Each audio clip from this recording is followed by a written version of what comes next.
Et donc là, on est devant un de tes immeubles que tu as acheté il y a combien de temps? 4 ans. Donc l'immeuble qui est juste derrière? 4 ans. C'est un immeuble qu'on voit de la banque. Ok. Il y a 4 ans. C'est un immeuble que j'ai acheté 175 000. J'ai 2 étages qui sont loués à la banque par des professionnels. Donc le coût total de ce projet, pour donner quelques chiffres, et la rentabilité? 185. Ok. Donc, et tu loues, tu me disais, c'est à peu près 100 € par 100 garage? 100 € par les garages, c'est ça. D'accord, ouais, c'est une super renta. C'est Ça ça, fait la renta est très presque bien. 11%, quoi, pas loin de 12 finalement. Ouais, Bonjour à tous, bienvenue dans cette nouvelle vidéo. J'ai le plaisir aujourd'hui de vous présenter Sébastien. Bienvenue Sébastien sur YouTube. Bonjour Robin. Alors Sébastien, aujourd'hui tu vas nous montrer un projet un peu différent de ce qu'on a l'habitude de voir. C'est pour ça qu'on a fait le déplacement, on n'est pas loin de Clermont-Ferrand. Donc Sébastien qui est un multi-investisseur dans plusieurs immeubles, maisons. Et puis justement, tu as réussi à optimiser un de tes projets. C'est pour ça que je voulais venir aussi pour expliquer un petit peu qu'est-ce que tu as fait et comment tu as réussi à optimiser un projet que tu avais, un immeuble avec une parcelle de terrain qui était vide, inexploité, et comme tout bon investisseur, on se pose la question de l'optimisation de chaque projet. Et donc, qu'est-ce que tu as trouvé à faire sur cette parcelle de terrain qui était vide pour l'optimiser? Donc du coup, moi j'ai décidé d'en céder une partie, la moitié pour rentrer un peu de cash flow, et la deuxième partie, j'ai construit des garages, 14 garages pour amortir cette parcelle. Excellent. Donc on va vous présenter ça dans une deuxième partie, là, dans la suite de la vidéo. On va se rendre sur place pour vous expliquer un petit peu toute la procédure, les démarches administratives, la partie juridique, le montage aussi fiscal, le financement, la rentabilité. Tu as trouvé un bon concept parce que c'est des garages qui sont livrés, directement conçus, neufs, il n'y a rien à faire. Clé en main, exploitable le soir de la livraison, le soir ils sont exploitables. Incroyable. Il y a très peu de préparation à faire. De l'ombrine béton. On peut pas faire mieux. C'est génial. Et c'est crépi, c'est propre, l'aspect extérieur. Enfin voilà. Et en plus, en termes de gestion, on va vous expliquer plus en détail. Mais la gestion des garages, il y a beaucoup de stockage finalement. C'est ça. Aucun entretien, très peu d'utilisation et une rentabilité à plus de 2 chiffres. C'est ça, c'est ça. Plus de bon. chiffres. Alors là, aujourd'hui, pourquoi on est là dans la rue? C'est parce qu'en fait, Sébastien, tu vas nous parler un petit peu de ton parcours. Sébastien, même d'intégrer l'équipe projet locatif, fraîchement intégré sur le département, donc Allier Puy-de-Dôme. Allier Puy-de-Dôme. Et donc là, on est devant un de tes immeubles que tu as acheté il y a combien de temps? 4 ans. Donc l'immeuble qui est juste derrière? 4 ans. C'est un immeuble qu'on voit de la banque. Ok. Il y a 4 ans. C'est un immeuble que j'ai acheté 175 000. J'ai 2 étages qui sont loués à la banque par des professionnels. D'accord. Et le dernier plateau était entièrement restauré puisqu'il n'était pas loué. C'est un appartement T4, 200 mètres carrés. D'accord. Qui a été refait au neuf directement quand j'ai acheté. Excellent. Donc toi, tu as acheté, tu as rénové l'appartement. Et en fait, il y avait déjà la banque plus le premier étage qui est loué par la banque, inexploité depuis maintenant par la banque. C'est des anciens bureaux. Donc, ça. Coût d'achat du projet et rentabilité? Coût d'achat 175 000 d'achat, ouais. Je dirais une vingtaine de mille de travaux parce qu'il y avait quand même la chaudière à changer, l'électricité. D'accord. Et on est sur le tout compris 1 500 € de loyer mensuel. D'accord, donc tu avoisines les 10% sur un projet qui est plutôt sécure, bien placé. C'est ça, avec un bel emplacement, oui, on voit, il y a tous les agences immobilières, d'autres banques. Enfin, c'est vraiment un endroit très bien fréquenté. D'accord. On est où ici? On est à Ghana. À Ghana, c'est une petite ville Petite ville de 5000 habitants. D'accord, très bien. Il y a quand même collège, tout ça, donc c'est bien desservi. C'est bien desservi, les ex-autoroutes pour les grandes villes, pour les gens qui travaillent un peu plus loin. Donc très bien. Bon, et parfait. Donc ça, c'est vraiment ton domaine, ton secteur de prédilection que tu connais, que tu maîtrises bien. Ça, je le maîtrise très bien. J'ai grandi ici d'ailleurs même. D'accord. Donc voilà, donc on a des coûts qui sont intéressants par rapport entre le prix d'achat et les loyers par rapport à certaines grandes villes où on aura un achat beaucoup plus important, un foncier beaucoup plus important pour des loyers qui ne sont pas proportionnellement plus importants. D'accord. Excellent. Donc là, il y a des personnes qui souhaitent faire appel à tes services par le biais de projets locatifs. Quel est ton secteur au niveau de la recherche? Tu l'as défini. Et quel type de bien tu serais à même à proposer à des personnes qui souhaitent investir? Quel est ton domaine de compétence? Donc moi, j'ai une compétence, je préfère ces petites villes comme ça pour la rentabilité, c'est plus intéressant. Ouais.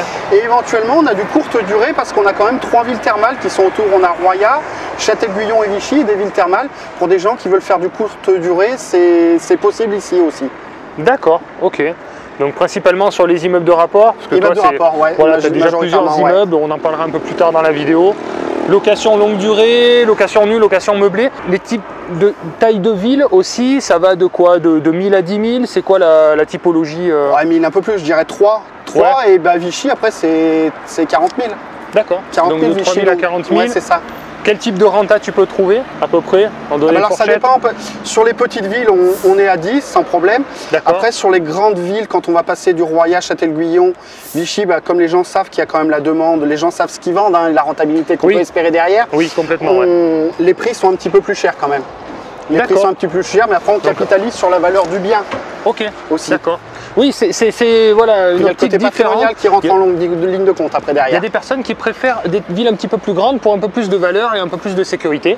Ça, c'est le choix et la sensibilité de chacun.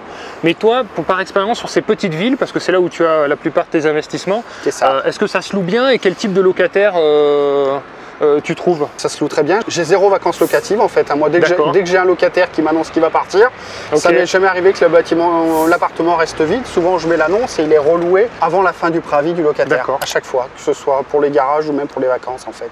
Ça, c'est les a priori qu'ont certaines personnes qui habitent dans des grandes villes, ont l'impression que dans des zones rurales, ça va être compliqué à louer. Ouais. La vacance locative, il y a une population sociale qui est pas forcément bonne, et ce qui est pas du tout la réalité finalement. Non, c'est pas du tout le cas. Après, il y a des gens qui viennent habiter dans ces petites villes, parce qu'ils préfèrent optimiser pour le même loyer 100 mètres carrés ici, 100 mètres carrés ici, plutôt que 55 ou 60 si c'était dans la grande ville du coin. Tout à fait. Donc, il est en confort quand même. Et là, alors je sais pas à quel moment vous allez voir cette vidéo YouTube. Là, on est fin avril au moment du tournage et on est en pleine période de crise un petit peu immobilière, si je peux appeler ça une crise. C'est des changements comme il y en a régulièrement. Et là, on a plusieurs problématiques qui rentrent en ligne de compte et je pense que c'est vraiment un très bon moment, encore une fois, pour investir. On a bien sûr les taux qui augmentent, mais nous, en tant qu'investisseurs, c'est de l'argent qui est financé par la banque, qui est remboursé par les locataires. Donc, ok, même si on paye plus de crédit, on achète quand même gratuitement, donc c'est quand même extraordinaire. Mais au-delà de ça, on a des loyers qui sont amenés à augmenter. Là, on le voit depuis le début de l'année, il y a des fortes augmentations de loyers. Pourquoi? Parce que premièrement, il y a les nouvelles normes de diagnostic de performance énergétique interdites à la location, qui interdisent à la location certains logements, donc G et bientôt F, et on a certains propriétaires qui arrêtent donc la location. Donc moins de biens locatifs disponibles sur le marché. Et en parallèle de ça, on a aussi une accession à la propriété qui est plus compliquée. Et les banques qui demandent plus d'apports, des conditions de crédit un peu plus élevées, on a vu avec les taux, donc une accession finalement à la propriété de résidence principale diminuée, donc plus de locataires. Donc d'un côté plus de demandes, d'un autre côté moins d'offres. Qu'est-ce qui se passe? On a des loyers qui sont en pleine augmentation. Et donc ça, c'est une donnée qui est hyper intéressante. Alors le prix de l'immobilier, même s'il est peut-être amené à baisser, les loyers, c'est ce qui nous intéresse, ce qui rentre dans notre poche, sont amenés à augmenter dans les mois et les années à venir. Et donc voilà, c'est pas forcément corrélé au prix de l'immobilier, ça faut bien en avoir conscience quand on est investisseur. Et on vit une période de transition avec de crise, et donc il y a des très belles opportunités à saisir.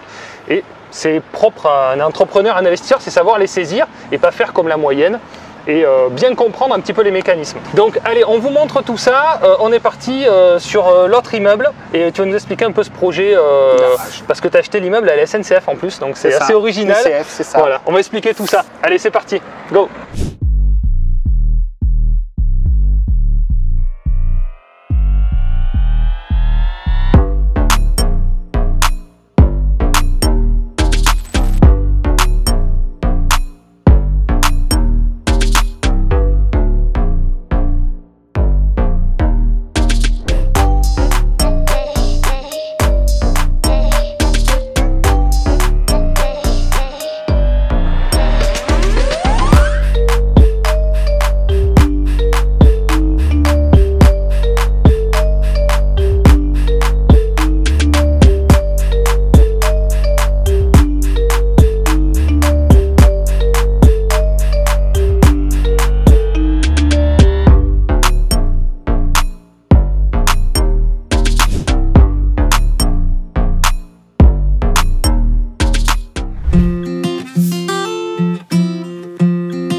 Voilà, donc on se retrouve devant ton deuxième immeuble qui est juste derrière Premier nous. achat et deuxième immeuble, c'est ça. Premier achat, deuxième immeuble.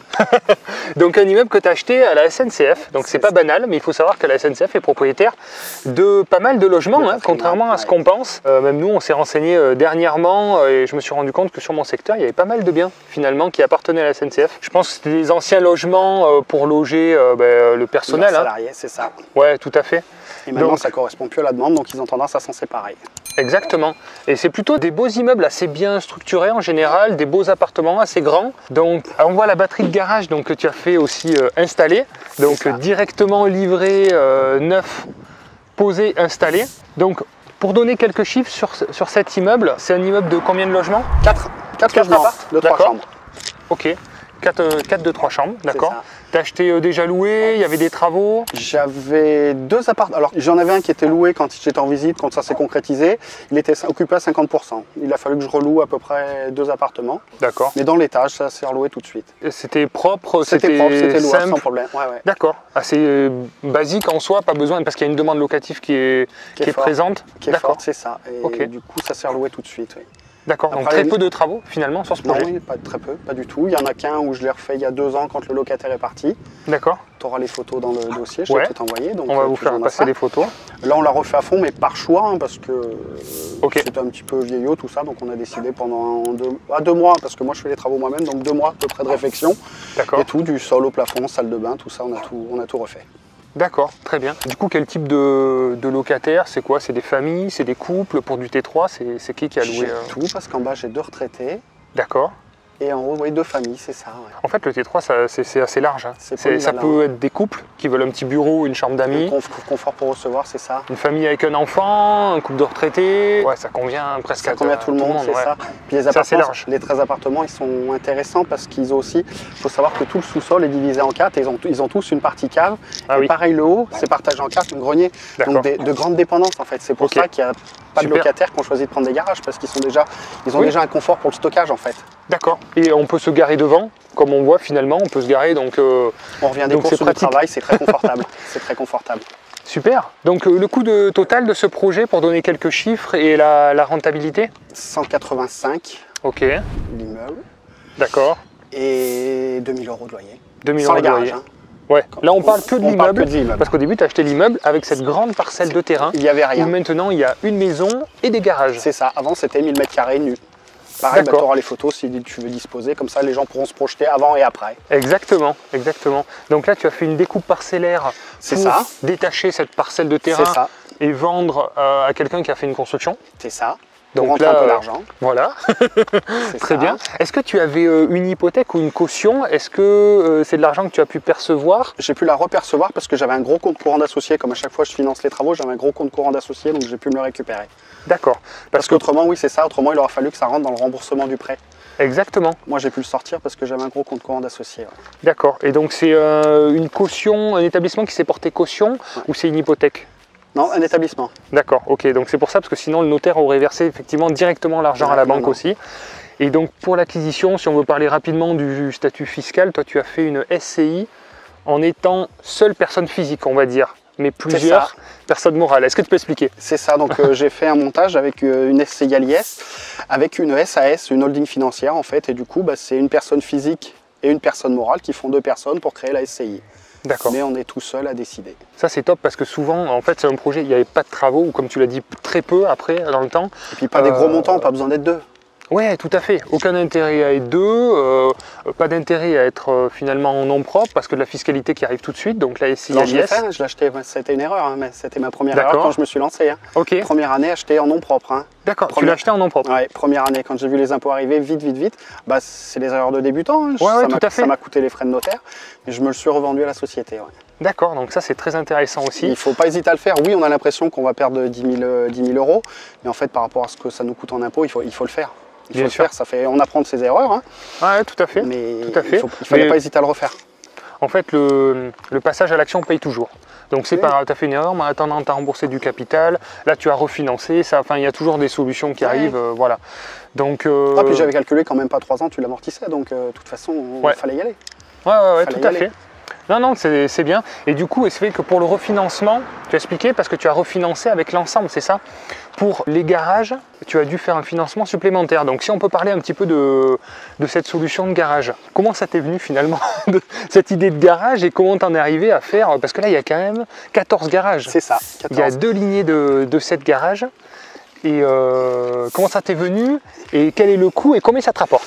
Alors l'idée de départ déjà c'était le manque de garage sur la ville et en général que les gens avaient besoin ou pour stocker des voitures de collection, moto ou du stockage parce que là majoritairement il est utilisé pour du stockage. D'accord. Moi au départ j'étais parti pour 4 garages juste pour le confort de mes locataires. D'accord. Et après, je me suis aperçu que j'avais la possibilité d'en mettre un peu plus et d'ouvrir aux extérieurs parce que là, j'étais sur un terrain qui me coûtait tous les ans à entretenir. Oui, tout à fait. Et du coup, là, je l'optimise parce que maintenant, il n'a plus d'entretien et puis il me rapporte. Exactement, exactement. Donc voilà, donc après, j'ai découvert ces principes sur un salon de l'habitat, en fait, ce concept. Je connaissais pas, hein, je donc t'avoue. c'est des blocs béton. Ok. Qui sont livrés tels que. On choisit la couleur, on choisit porte normale, sectionnelle, ils peuvent avoir des options, fenêtres, on peut les regrouper. D'accord. On est plutôt libre après. Ils sont peints aussi intérieurs, enfin, ils sont posés le matin et exploitables le soir. Il suffit que le terrassier fasse l'accès et ils sont exploitables tout de suite. Ouais. D'accord. Il n'y a pas un an de chantier à gérer entre le maçon qui va venir gérer parce que le maçon ne s'entend pas avec le couvreur. Ouais. C'est clé en main, on ne gère pas tout ce chantier, tous ces aléas. C'est hyper simple. C'est confort. Ouais. C'est hyper simple. Après, il y a on est sur un petit 5 à 6 mois de délai maintenant, par contre, quand on signe le bon de commande et la livraison. D'accord. Mais ça laisse le temps pour s'organiser, faire le terrassement. En fait, ils sont posés sur 2 longues grilles, devant et derrière, pour le stabiliser. Ouais, et du coup, ça laisse faire le terrassement, les fondations béton, et que ce soit tout prêt pour le moment où les garages sont livrés. Et il faut les raccorder aux eaux de pluie, en fait. Ils ont déjà des chéneaux dedans, et on voit que tous les garages sont reliés ensemble, en fait. Et puis, ils sont reliés après aux eaux pluviales. On les reçoit, ils sont déjà les chéneaux, les toits sont en pente en fait. Super. Et donc du coup, nous on les a juste fusionnés et après ils sont raccordés. Excellent. Pas de souci d'eau, de quoi que ce soit, de chéneaux, c'est tout prêt. D'accord, donc la préparation avant la livraison, c'est un terrassier et un maçon? C'est ça, pour faire les fondations et pour faire les longues grilles, le maçon, c'est ça, comme ça il rattrape, parce que le terrain paraît pas, mais il avait une grosse différence de niveau. Oui, oui, et on s'en rend compte un peu grâce au garage. Grâce à la marche, oui. Sinon, c'est vrai qu'on parce qu'autrement, ceux-là, si on les avait au niveau, ils seraient peut-être bientôt enterrés de 30 cm. Hein. Et là, je voulais les remonter, mais sans que ce soit trop non plus entre le cou et que ce soit agréable à regarder, et puis la grosse marge derrière. D'accord. Ouais, très bien. Puis finalement, ils ont été placés au centre du terrain par rapport aux manœuvres. La distance, c'est ça. La distance, le confort que s'il y avait des voitures, des locataires qui étaient là et rentraient des véhicules au manœuvré. D'accord. Limiter les risques d'accrochage en fait. Hein, c'est vrai que nous c'est pareil, on a un terrain qu'on est en train d'imaginer à aménager pour un immeuble qu'on est en train d'acheter avec Guillaume, mon associé. Et c'est vrai qu'on a plutôt imaginé au départ de réflexe mettre sur la partie extérieure. Mais la personne qui nous a fait les plans, c'est pareil, nous a mis les places de stationnement au milieu, en épi, et c'est vrai que finalement c'est très logique. Ça permet les manœuvres et ça permet d'en mettre un maximum. Et puis il n'y a pas d'accrochage. S'ils accrochent en manœuvrant, en fait, c'est de l'extérieur. On rentre pas dans les bâtiments. Ah ouais, tout à fait. D'accord. Donc là, sur ce projet, combien ça t'a coûté? Tout compris pour ces 14 garages, quel est le coût à peu près par garage? Combien tu loues? Voilà. Quel est ton projet sur l'aspect financier? Alors sur un aspect financier, sachant qu'ils ont un petit peu augmenté quand même entre la première et la deuxième rangée. Oui, parce qu'il faut quand même expliquer qu'on l'a fait en 2 fois. D'accord. Le permis de construire avait été posé pour 14. Mais moi, pour me rassurer la banque, on l'a fait en 2 séries de 7 en fait. Après, une fois... La première série, on a eu une forte demande, donc du coup on a vite concrétisé la deuxième. Et donc on était environ sur du 75 000 € à peu près pour 7. Ok, d'accord, donc ça fait 10 000 € par garage. Ouais, c'est ça, 10-11 000 par garage, c'est ça. Fourni, posé, en comptant le terrassement. Moi je mets tout dedans, c'est ça. Voilà, l'enveloppe complète. L'enveloppe complète, terrassement. Très bien. Oui, fondation, terrassement, maçon, parce que du coup grosse partie maçonnerie, un beau billet de maçonnerie à chaque fois, parce que ça paraît pas, mais c'est enterré de 90 quand même. C'est les fondations, le garage pèse 13 tonnes quand même, c'est en béton. Hein. Ah oui. C'est pas un conteneur acier, 13 tonnes. Donc c'est vraiment du parpaing, du béton. C'est tout en longuerie de béton et en 90 cm de fondation comme pour une maison. C'est solide quoi, je veux dire, dans 20 ans, c'est toujours là, ça n'a pas bougé. Et si on veut les déplacer, on lui met 4 crochets, on prend une grue et... D'accord. Chacun sont indépendants. Oui. Et ils sont crépis sur les 4 faces? Ceux-là oui, pas ceux-là. D'accord, ok, bon. C'était comme ça, ouais, c'était comme ça. Après, vous verrez sur les photos, je t'ai mis quelques photos, c'est impressionnant parce qu'en travers au milieu, là, du coup, pour les poser garage, on avait une grosse grue de 100 tonnes. Quand on mettait les garages, le mât allait plus haut que le bâtiment. Excellent. C'était plutôt impressionnant. Ah ouais, sûrement, ouais, ça doit être impressionnant à voir. Il venait chercher les garages ici, là où on est, hein, entre les fils électriques en fait. Ah oui, d'accord, ok. Il a que ça, pour arriver à le lever, le passer par-dessus et le reposer. Incroyable.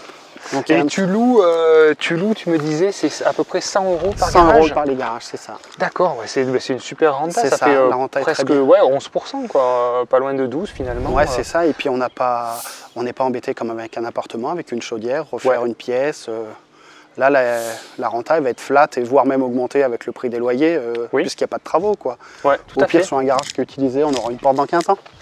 Oui, c'est ça. Parce qu'au final, comme tu m'expliquais, c'est à 80% loué pour du stockage. Contrairement à ce qu'on pense, on dit c'est quelqu'un qui va ranger sa voiture et tout ça, pas du tout. C'est beaucoup de stockage, donc le stockage, ils viennent assez peu finalement. Il y a une fois par an ou tous les 6 mois, j'imagine, c'est assez rare. Ça dépend des besoins. Sur ceux, il y en a, ça va être pour stocker des meubles, d'autres parce qu'ils déménagent, ils font construire, donc ils emmènent les meubles. Enfin voilà, c'est saisonnier.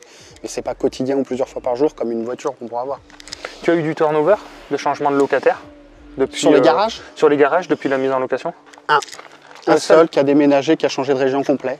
D'accord. Et les deux là où c'est la maison qui est en construction, qui avait loué le temps que la maison se finisse de se construire. Ça fait combien d'années que tu as fait Les garages, c'est l'année dernière. C'est l'année dernière. Ouais. Donc, après deux garages pour l'avoir subi, on met une annonce sur le Bon Coin, dans la semaine les deux étaient reloués. C'était reloué, ouais. D'accord, ok. Dans la semaine, il n'y a pas...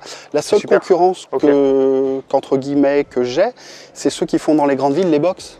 Oui, mais les gens n'ont pas envie de ça parce que des fois les portes durent à ouvrir, limité en jours pour y aller, en horaire, que là ils sont libres. Et quand on arrive avec un camion, c'est beaucoup plus facile à vider ici devant son garage que quand on rentre dans un bâtiment, pousser des chariots, des caddies. Donc c'est un peu plus cher en plus et c'est moins confortable. Complètement. Complètement. Là, donc tu avais après, imaginé aussi l'accès. Pas la surface en plus, parce que là par la surface en rond on a 18 mètres carrés quand même. 18 mètres carrés, ouais, 6 par 3. Ok, très bien. Donc là, c'est vrai qu'il faut penser à ça aussi, parce que c'est peut-être des camions de déménagement qui vont arriver, qui vont vouloir garer facilement et pouvoir là, ils sont rentrés avec des convois exceptionnels pour les garages. D'accord. Bon, c'est un super projet. Donc au niveau des démarches, par contre, administratives, est-ce que c'est lourd, est-ce que c'est compliqué à mettre en place? C'est lourd, oui, pour un non-initié quand même, parce que la partie administrative d'un permis de construire, si on veut se lancer soi-même, c'est très compliqué. Là, par chance, moi, mon marchand de garage m'a bien aiguillé vers un partenaire à lui qui maîtrisait le sujet. Je pense qu'il ne faut pas hésiter à s'encadrer avec des pros parce que nous, c'est une perte de temps. Si on veut le faire soi-même, on se refait retoquer à chaque fois de 3 mois et ça va que retarder notre projet.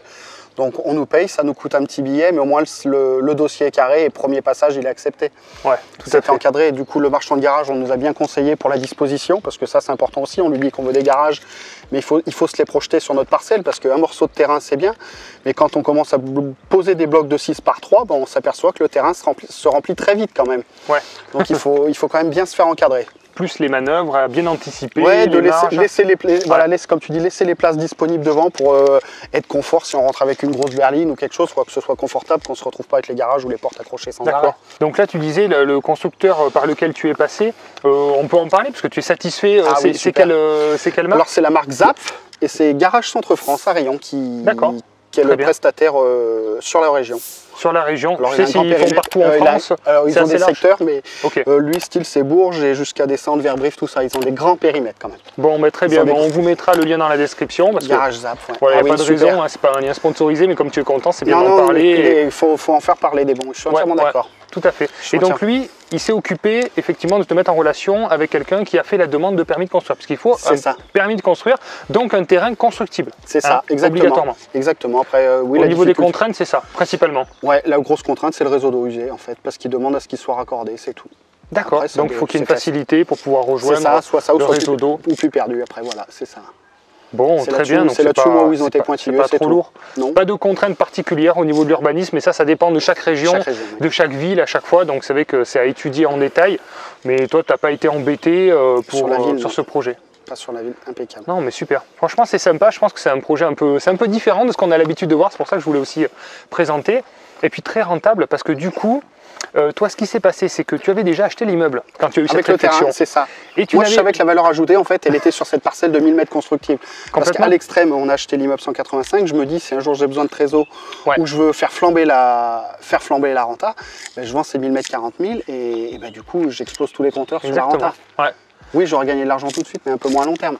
Mais bien sûr, bon, ce qui est intéressant, c'est là, le revenu récurrent, là, du coup, on a fait, surtout avec ce type de rentabilité. On a fait une jolie parcelle. Là, ça allie beaucoup d'avantages. C'est neuf, il y a peu d'entretien, très facile peu de... d'accès. Voilà, je veux dire, ça roule tout seul, c'est assez simple, il n'y a rien à faire, c'est assez passif. Là, pour limiter les accès, j'ai mis une gate, je vais mettre une barrière pour les personnes extérieures, en fait.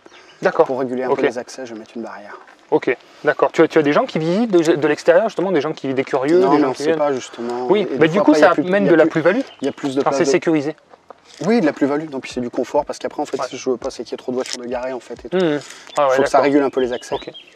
Et ce que je voulais parler surtout, c'est finalement de ton financement, parce que tu n'avais pas, ou je sais pas, peut-être que tu les avais, mais tu ne voulais pas les mettre, 150 000 € à poser pour construire ces garages. Et donc la question s'est posée de comment financer ces garages, alors que tu étais déjà propriétaire de l'immeuble. Est-ce que tu as financé ce projet à part, ou comment tu t'es organisé pour faire un surfinancement finalement pour ce projet? Alors, oui, la première rangée, en fait, du coup, parce que ma banque qui m'avait financé l'immeuble ne voulait pas. D'accord. Il trouvait que ça avait trop d'encours sur une seule personne, en définitive. Le discours classique. Donc, du coup, j'étais obligé de changer de banque. Ok. Donc là, la première rangée, on a refinancé l'immeuble et l'achat de la première rangée, en fait. D'accord. On a refinancé, on a fait un global. Ok, elle t'a racheté donc l'ancien prêt, elle t'a refinancé, elle a relissé et c'est reparti sur un nouveau prêt. Sur la même durée. Ok, voilà. très bien. C'est là-dessus où moi j'ai pas la stratégie par contre du meilleur investisseur, c'est que moi j'ai pris sur 17. Moi j'avais comme une stratégie, je voulais trouver le bon compromis entre le fait que ça se paye vite et le cash flow en fait. D'accord, ouais, très bien. Après c'est des choix stratégiques, hein, chacun voit. Oui, c'est tout à fait. Chacun voit exactement. Comme il le sent. Exactement. Et du coup, les garages en fait étaient réservés avant d'être posés. Pour vous expliquer tout, on met une annonce. Une fois que mon fabricant m'a dit les garages livraient telle date précisément, moi un mois avant je mets une annonce. Et en fait, par garantie, parce qu'on sait ce que ça vaut les annonces, j'avais tous les baux signés avant qu'ils soient posés. Excellent. Donc du coup, une fois posé, du coup, j'ai appelé ma banquière, puisque le permis de construire était posé pour 14, hein, donc on pouvait dérouler. D'accord. Et elle m'a donné le rendez-vous le samedi d'après. Et le samedi d'après, elle enregistrait les baux et on signait les papiers pour les 7 autres dans la foulée. D'accord. Et ça a été le même montage, hein, tous les garages avaient été réservés avant d'être posés. J'ai mis une annonce, c'est posé milieu de semaine et le samedi d'après, tous les gens étaient là, on signait les baux. C'est super rassurant pour une banque. Hein. Évidemment, on arrive avec déjà les personnes qui sont engagées. C'est une bonne relation parce que du coup, moi, ma banque, quand elle arrivait, donc là-bas, c'était de la clôture un peu comme là, donc du coup, j'ai tout aménagé. Et quand la banque, ils sont quand même cautionnaires du bien. Il faut avoir une bonne relation. Moi, j'ai pris des photos quand ils me livraient les garages avec la grue et du bien et tout, je lui ai envoyé. Ouais, super. Ils voient ce qu'ils financent. Ils voient ce qu'ils financent. Complètement. Ils sont caution du truc, ils voient qu'ils financent pas des trucs un peu ghetto ou c'est des trucs risqués. Quoi. Là, ils ont l'environnement, j'ai pris des photos avec le drone. Du coup, c'est super sécure, c'est super rassurant pour eux. Et puis, le fait est que ça payait parce qu'on a fait les deuxièmes dans la foulée. D'accord, donc là, tu as fait un prêt supplémentaire, une nouvelle ligne de crédit pour les 7 autres. C'est ça. D'accord, pareil, calé sur la même durée des deux autres. Oui. Ok, d'accord, très bien. Très bien, donc un prêt immobilier. Oui. Sur une longue durée. Ok. C'est ça, 17 ans, pareil. Super, super. Ouais, très beau projet, hein. Très bien, très intéressant à montrer parce que je pense qu'il y a plein d'investisseurs qui cherchent à optimiser. Moi, c'est pareil, pendant un moment, je me posais pas mal de questions. Bon, j'ai pas de terrain qui s'y prêterait, mais c'est vrai que ça m'a fait réfléchir. Et on cherche des solutions. Des fois, ça peut être des panneaux de publicité, ça peut être mettre un emplacement pour un food truck, enfin, j'en sais rien, il y a plein de choses qui existent. Et ça, c'est une super idée parce que c'est passif et moi, j'aime bien, si vous me suivez sur YouTube, la passivité et quelque chose qui soit durable dans le temps. Et pour moi, ça, c'est vraiment top. C'est neuf, c'est propre, c'est livré, c'est simple. Donc, super affaire avec plus de 10 points de rentabilité. Rien à dire. À 10 points, après le 10 points, il ne faut pas oublier, parce qu'on avait le terrain. Oui, quelqu'un qui ferait la même chose dans une grande ville avec un terrain un peu cher, ça serait peut-être plus compliqué quand même. Oui, tout à fait. Ouais. Après, peut-être qu'il peut se louer un peu plus cher, parce qu'en ville, du coup, il y a les gens vont louer ça pour ne pas payer le parking pour aller travailler. Donc du coup, peut-être qu'on peut pondérer un peu le loyer. Pas la même clientèle. Mais il faut faire un petit peu attention sur le ratio. Bon, très bien. Écoute, on peut rapidement, pour ceux qui veulent faire appel à tes services, expliquer toi ton parcours d'investisseur. Donc, tu as, on a dit plusieurs immeubles, des petites maisons de ville aussi, sur ton secteur. Aussi, c'est ça, sur le même secteur, une petite maison de bourg comme ça. Voilà. D'accord, très bien. Donc, expérience aussi sur les travaux, l'aspect travaux, parce que toi, tu fais les travaux aussi. Moi, je fais les travaux moi-même, par contre. Donc, et ce qui permet aussi de savoir comment orienter les artisans pour la gestion des travaux et éviter de se faire un petit peu avoir. De surveiller, c'est ça. Voilà, tout à fait. La confiance n'exclut pas le contrôle. Donc, Donc parfait. Et donc effectivement, toi tu as le réseau que tu as développé aussi localement, puisque ça fait plusieurs années maintenant que tu es sur le terrain en tant qu'investisseur. Donc ça te permet aussi d'avoir des projets, des affaires qui t'arrivent aussi par le biais de ton réseau. Donc voilà, si vous voulez bénéficier des services en tout cas de Sébastien, n'hésitez pas, vous avez un formulaire juste en dessous et donc il vient tout fraîchement d'intégrer l'équipe projet locatif. Donc pour l'instant, tu n'es pas débordé de demandes, ça, tu as reçu tes premières demandes hier.